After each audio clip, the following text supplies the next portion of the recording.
Hello everyone, welcome to Sindhu English channel. Today we are going to see the topic conjunction. Before entering to the subordinate conjunction, first we learn about conjunction. What is meant by conjunction? Conjunction அப்படினா என்னன்னு தெரியுமா? Okay, தமிழ்ல பாத்தீங்க அப்படினா இணைப்பு சொல் அப்படினு சொல்லுவோம். அதாவது ரெண்டு தனித்தனி வாக்கியங்கள் அல்லது வார்த்தைகளை ஒன்றா இணைக்கிறதுக்கு பயன்படுறது தான் conjunction. A word which is used to connect two separate sentences or two separate words. This is called conjunction. Okay, though, because, but, so, otherwise, unless, still, yet. So these are the conjunctions. So இந்த மாதிரியான conjunctions நம்ம நிறைய இருக்கு. But நம்மளுடைய day to day life, நம்மளுடைய அன்றாட வாழ்க்கையில் நம்ம எந்த மாதிரியான கன்ஜங்ஷன்ஸை பயன்படுத்துகிறோம் பார்த்தீங்க அப்படின்னா இந்த ஃபோர் தான், சரியா? ஸோ இந்த ஃபோரை வச்சு நம்ம எப்படியெல்லாம் வந்து சென்டென்சஸ் ஃப்ரேம் பண்ணோம் அப்படிங்கிறது தான் இன்னைக்கு நம்ம வீடியோஸில் பார்க்க போகிறோம். Okay, shall we move on to the class? Subordinate conjunction, துணை இணைப்பு சொல். Okay, so what are the four subordinate conjunction? There are so many subordinate conjunctions, but we have chosen only the four. Subordinate conjunctions நிறைய இருக்கு, ஆனா நாம choose பண்ணியிருக்கிறது இந்த நாலு மட்டும் தான். சரிங்களா? இது மட்டுமே subordinate conjunction நினைச்சிடாதீங்க. There are so many conjunctions, but we have taken this four for spoken. அதாவது ஸ்போக்கன்ல நம்ம இங்கிலீஷ் ஃப்ளூயன்சியா பேசுறதுக்கு ஈஸியா இருக்கக்கூடிய இந்த நாலு கன்ஜங்ஷன்ஸை நாம எடுக்கிறோம். Now listen, though. Though அப்படினா இருந்தும். Though அப்படினா என்ன அர்த்தம் பாருங்க, இருந்தும். Since அல்லது as. ஓகே, ரெண்டுமே ஒரே மீனிங் தான். Since அல்லது as அப்படி சொல்வாங்க. ஆதலால். ஆதலால் இன்னும் பாத்தீங்க அப்படினா இருக்கிறதனால், கிருதனால் அப்படி கூட சொல்வாங்க. இருக்கிறதனால் அப்படி சொல்வாங்க. Since அல்லது as, ஆதலால். சோ இந்த இடத்துல when. ஓகே, அப்பொழுது. when அப்படிங்கிறது அப்பொழுது. क्वेश्चन வேர்ட்ல when வந்ததுனா அதுக்கு அர்த்தம் எப்பொழுது. சோ இந்த இடத்துல கன்ஜங்ஷன்ஸா பயன்படுத்தும் பொழுது அப்பொழுது. ஓகே, நெக்ஸ்ட் unless, இல்லாவிட்டால். unless அப்படினா இதுக்கு என்ன அர்த்தம் பாத்தீங்கன்னா இல்லாவிட்டால். ஓகே, சோ இப்போ இந்த நாளை வச்சு இந்த சென்டென்சஸை நாம பார்க்க போறோம். Kumar went late. Okay, Kumar went late. இதுக்கு என்ன அர்த்தம் பாருங்க, குமார் தாமதமாக போனான். ஓகே, சோ இதுக்கு முன்னாடி இப்ப இந்த நாலு கன்ஜங்ஷன்ஸை நாம யூஸ் பண்ண போறோம். வாக்கியத்துக்கு முன்பு சபார்டினேட் கன்ஜங்ஷன் சேர்க்கவும். though Kumar went late. Kumar went late னா குமார் தாமதமாக போனான். though Kumar went late, Kumar தாமதமாக போயிருந்தும். அதாவது இந்த சபார்டினேட் கன்ஜங்ஷன்ஸ் அப்படிங்கறதே நம்ம எங்க பயன்படுத்துவோம்னு பார்த்தீங்கன்னா காம்ப்ளெக்ஸ் சென்டென்சஸ்ல சொல்லுவோம். கிராமர்ல சிம்பிள் டிரான்ஸ்ஃபர்மேஷன் ஆஃப் சென்டென்சஸ் சொல்லுவாங்க, சிம்பிள், காம்பவுண்ட், காம்ப்ளெக்ஸ் அப்படின்னு சொல்லிட்டு. ஸோ அந்த காம்ப்ளெக்ஸ்ல பார்த்தீங்கன்னா ஒரு மெயின் கிளாஸ், ஒரு சபார்டினேட் கிளாஸ். அதாவது மெயின் கிளாஸ் பார்த்தீங்கன்னா முழுமை பெற்ற வாக்கியமாய். சபார்டினேட் கிளாஸஸ் அப்படிங்கிறது பார்த்தீங்கன்னா முழுமை பெறாத வாக்கியம். அது முழுமை பெறணும் அப்படின்னா முன்னாடி இருக்கக்கூடிய மெயின் கிளாஸை சார்ந்து அது வரும். சரிங்களா? ஸோ இப்போ நாம பார்க்கும் பொழுது இது எல்லாமே பார்த்தீங்க அப்படின்னா ரீசன். ஓகே, குமார் தாமதமாக போயிருந்தும், தாமதமாக போயிட்டாங்க. ஓகே, அதுக்கான ஒரு ரிசல்ட் இங்க என்ன நடந்திருக்கும் அப்படிங்கிறது இங்க பார்ப்போம். குமார் தாமதமாக போயிருந்தும், இது எல்லாமே பாத்தீங்கன்னா ரீசன் சொல்லுவோம். இதுக்கான ரிசல்ட் என்னாச்சு அப்படிங்கறத சென்டென்சஸ் நாம எக்ஸ்டெண்ட் பண்ணி பேசுவோம். சோ இப்போ பாருங்க, since Kumar went late. since அப்படினா ஆதலால், குமார் தாமதமாக போனதால். தாமதமாக போனதனால அங்க என்ன நடந்தது? Next, when Kumar went late. when Kumar went late, Kumar தாமதமாக போன பொழுது. குமார் தாமதமாக போன பொழுது. unless Kumar went late, Kumar தாமதமாக போகாவிட்டால். ஓகே, சோ இப்போ இது எல்லாமே முழுமை பெற்றிருக்கா பாருங்க. இது எதுவுமே வந்து முழுமை பெற்றிருக்காது. அப்ப அதுக்கான ரீசன் நாம கொஞ்சம் எக்ஸ்பிளைன் பண்ணும்போது அது முழுமை பெற்ற வாக்கியமா மாறும். இப்போ இங்க பாருங்க, though principal called me, though principal called me, முதல்வர் என்னை கூப்பிட்டிருந்த போதும், முதல்வர் என்னை அழைத்திருந்த போதும், I could not go, I couldn't go, என்னால் போக முடியவில்லை. பிரின்சிபல் என்ன கூப்பிட்டிருந்தாரு, ஆனாலும் என்னால என்ன பண்ண முடியல, போக முடியல. இருந்தும் முதல்வர் என்னை அழைத்திருந்த போதும், அழைத்திருந்தும், I couldn't go, I couldn't go, என்னால் போக முடியவில்லை. Since or as, since principal called me, since principal called me, முதல்வர் என்னை அழைக்கிறதுனால், அழைத்ததால், ஆதலால், அழைத்ததால், as principal called me, என்னை முதல்வர் அழைத்ததால் நான் போயாக வேண்டும். I should go. பிரின்சிபல் என்னை கூப்பிட்டுருக்காங்க, அதனால போயே ஆகும்.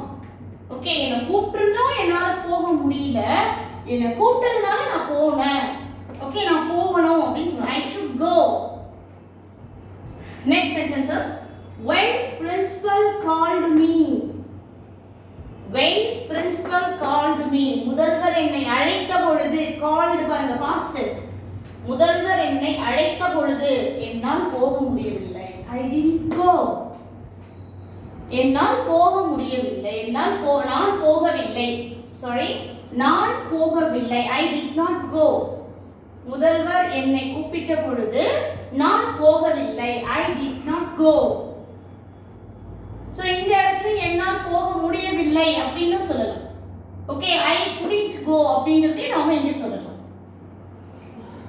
Unless principal called me, முதல்வர் என்னை அழைக்காவிட்டால், ஓகே, இல்லாவிட்டால், சோ அழைக்காவிட்டால், முதல்வர் என்னை அழைக்காவிட்டால் I won't go, நான் போக மாட்டேன். Okay, so these are the sentences which we often spoke. நாம அடிக்கடி பயன்படுத்துறது இதுதான்.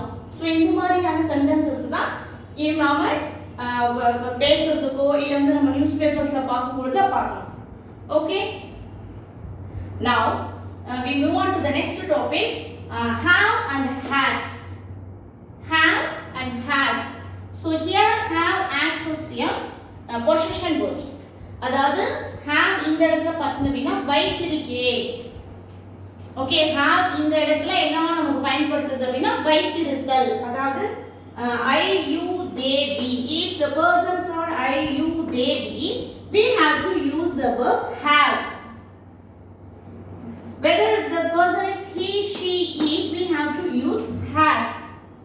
Subject he, she, it. இந்த he க்கு பதிலா எந்த ஒரு ஆணோட பேரோ, she க்கு பதிலா எந்த ஒரு பெண்ணோட பேரோ, it இது என்ன animals இல்லனா things. சோ அப்படி இருக்கும்போது அவங்களுக்கு நாம has, we have to use has.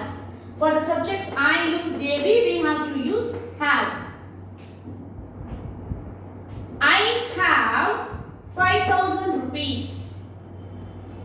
I have 5,000 rupees. நான் 5,000 ரூபாய் வைத்திருக்கிறேன். She has 6,000 rupees. ஓகே, அவள் 6,000 ரூபாய் வைத்திருக்கிறார். அதாவது ஐங்கிற சப்ஜெக்ட் வந்ததுன்னா நம்ம have யூஸ் பண்ணணும். sheங்கிற சப்ஜெக்ட் வந்ததுன்னா has யூஸ் பண்ணணும். சோ இவங்க ரெண்டு பேருக்குமே past tense பாத்தீங்கன்னா had தான். சோ ஏழு பேருக்குமே past tenseனா had. சோ present tenseல மட்டும் தான் இந்த differences. Now listen, though Ronnie has 6,000 rupees. Though Ronnie has 6,000 rupees. Okay, ராணியிடம் 6,000 ரூபாய் பணம் இருந்தும், ராணியிடம் 6,000 ரூபாய் பணம் இருந்தும், she can't spend even a single rupee. She can't spend even a single rupee. அதாவது அவங்க கிட்ட 6,000 ரூபாய் பணம் இருக்கு, ஆனா அவங்களால அதை செலவு செய்ய முடியாது. அவங்க கையில பணம் வச்சிருக்காங்க, அது வேற யாரோட அமௌண்டா இருக்கலாம், இல்ல வேற எதுக்காக பே பண்ற அமௌண்டா கூட இருக்கலாம். சரிங்களா? சோ அததான் இங்க சொல்லிருக்காங்க. Though Rani had 6,000 rupees, she can't spend even a single rupee. Since Rani has 6,000 rupees, ராணியிடம் 6000 ரூபாய் பணம் இருக்கிறதுனால் she need not worry. அவள் கவலைப்பட தேவையில்லை. அவள் கவலைப்பட தேவையில்லை. When Ronnie has 6000 rupees, she could not purchase the Samsung mobile. When Ronnie has 6000 rupees, she could not purchase the Samsung mobile. அவங்க கிட்ட 6000 ரூபாய் பணம் இருந்த பொழுது அவங்களால அதை என்ன பண்ண முடியல, அந்த சாம்சங் மொபைல் வாங்க முடியல. Unless Ronnie has 6000 rupees, she should not come here. ராணியிடம் 6000 ரூபாய் பணம் இல்லாவிடில் அவள் இங்கு வரக்கூடாது. She should not come here. ராணியிடம் 6000 ரூபாய் பணம் இல்லை என்றால் இல்லாவிடில் she should not come here.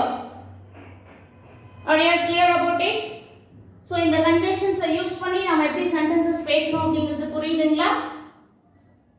So next we have move on to the other examples. Though Raja was a Tahsildar, he couldn't build even a small house. ராஜா தாசில்தாராக இருந்தும் அவனால் ஒரு சிறிய வீடு கூட கட்ட முடியவில்லை. ஓகேங்களா? Though Raja was a Tahsildar, he couldn't build even a small house. Since Raja is a Tahsildar, he did not get bribed. ராஜா ஒரு தாசில்தாராக இருக்கிறதால அவரால் என்ன வாங்க, லஞ்சமே வாங்க முடியவில்லை, லஞ்சம் வாங்கவில்லை. ஓகே, அவர் ஒரு தாசில்தாராக இருக்கிறதுனால அவர் லஞ்சம் வாங்கவில்லை. When Raja was a Tahsildar, ராஜா தாசில்தாராக இருந்த பொழுது he need not go there, அவர் அங்கு போக தேவையில்லை. தாசில்தாராக இருந்த பொழுது அவர் அங்கு போக தேவையில்லை. Unless Raja is a Tahsildar, he can't sign in green ink. ராஜா ஒரு தாசில்தாரா இல்லாமல் அவரால் பச்சை மையில் கையெழுத்திட முடியாது. He can't sign in green ink. Okay, so இந்த conjunctions ஓட next பாத்தீங்க அப்படினா before and after. Before and after. Before அப்படினு பாத்தீங்கன்னா முன்னாடி, after அப்படினா பின்னாடி. So before Raja was a Tahsildar, ராஜா தாசில்தாராக ஆவதற்கு முன்பு, before Raja was a Tahsildar, he worked in a school. அவர் ஒரு பள்ளியில் ஆசிரியராக பணிபுரிந்தார். Before Raja was a Tahsildar, he worked in a school. After Raja lived in Salem, ராஜா சேலத்தில் வாழ்ந்த பிறகு, okay, after Raja lived in Salem, he shifted his family to Chennai. அவர் தன்னுடைய குடும்பத்தை சென்னைக்கு மாற்றினார். சேலத்தில் வாழ்ந்த பிறகு, ராஜா சேலத்தில் வாழ்ந்த பிறகு, after. Okay, since it was a holiday, I woke up late. Since it was a holiday, I woke up late. இன்னைக்கு விடுமுறையா இருக்கிறதுனால நான் லேட்டா எழுந்திருச்சேன். ஓய், wake உடைய past tense பாத்தீங்கன்னா woke அப்படினு. I woke up late. Call me when you have finished. Call me when you have finished. Okay, when you have, நீங்கள் முடித்த பிறகு, உங்களுடைய வேலையை நீங்கள் முடித்த பிறகு என்னை அழைக்கவும். Call me when you have finished. நீங்கள் உங்கள் வேலையை முடித்த பொழுது அப்படினு சொல்லணும். Unless the vegetables are fresh, I won't buy it. காய்கறி எல்லாம் ஃப்ரெஷ்ஷா இல்ல அப்படினா நான் என்ன பண்ண மாட்டேன், வாங்க மாட்டேன். Okay, unless the fruits are fresh, பழங்கள் ஃப்ரெஷ்ஷா இருக்கணும், காய்கறிகள் ஃப்ரெஷ்ஷா இருக்கணும். சோ வாங்குறது எல்லாமே வந்து காஸ்ட்லியா இருக்கும். Unless the things are costly, I won't buy it. Okay, இந்த பொருள் வந்து நல்ல வந்து குவாலிட்டியா இருக்கும். Unless the things are quality. Okay, so அந்த மாதிரி கூட நாம பேசலாம். Unless the vegetables are fresh, I won't buy it. We lost the championship game, though we played really well. We lost the championship game, though we played really well. நாங்க வந்து ரொம்ப நறுமையாவே விளையாடி இருந்தோம், ஆனாலும் என்ன பண்ண முடியல, எங்களால் இந்த சாம்பியன்ஷிப் கப்பை வாங்க முடியல. ஓகே, தோ we lost the championship game. நாங்கள் வந்து எங்களுடைய சாம்பியன்ஷிப் கேமை இழந்துட்டோம். ஆனால் நாங்கள் நல்லா விளையாடிருந்தோம். தோ we played really well. நாங்கள் ரொம்ப நல்லாவே விளையாடி இருந்தும் எங்களால் என்ன பண்ண முடியல, அந்த சாம்பியன்ஷிப் கப்பை வாங்க முடியல. Though he did not work hard, he passed. அவன் கடினமாக உழைக்கவில்லை. சரிங்களா, அவன் கடினமாக உழைக்கல, ஆனாலும் அவன் என்ன பண்ணிட்டான், பாஸ் பண்ணிட்டான். ஆனாலும் அப்படிங்கிறதும் தோக்கு சொல்லலாம். இருந்தும்னு சொல்லுவாங்க, ஆனாலும் அப்படின்னு சொல்லுவாங்க. Though he did not work hard, he passed. Unless you cooperate, I can't do anything. Unless you cooperate, I can't do anything. நீங்க எனக்கு ஒத்துழைப்பு தராவிட்டால் நான் ஒன்றும் செய்ய முடியாது. I can't do anything. Okay, unless you cooperate. When I was young, I could play well. When I was young, நான் சின்ன குழந்தையா, அதாவது நான் இளமையா இருந்த பொழுது, ஓகே, என்னால் நல்லா விளையாட முடிந்தது. குட் அப்படின்னா முடிந்தது அப்படின்னு சொல்லி பாஸ்ட் டென்ஸ் தான் நம்ம யூஸ் பண்ணுவோம். When I was young, I could play well. Since it is late, you may go. Since it is late, okay, நீங்க ஏற்கனவே ரொம்ப டைம் ஆயிடுச்சு, நேரம் அதிகமாக ஆனதால், நீங்கள் தாமதமானதால், you may go, நீங்க போகலாம். Okay friends, do you understand this? So இந்த class உங்களுக்கு ரொம்ப யூஸ்ஃபுல்லா இருக்கும்னு நினைக்கிறேன். So you practice by using these conjunctions. If you are not a subscriber, please subscribe our channel and don't forget to click the bell icon. Next, on the next video I'll meet you again. Thank you all.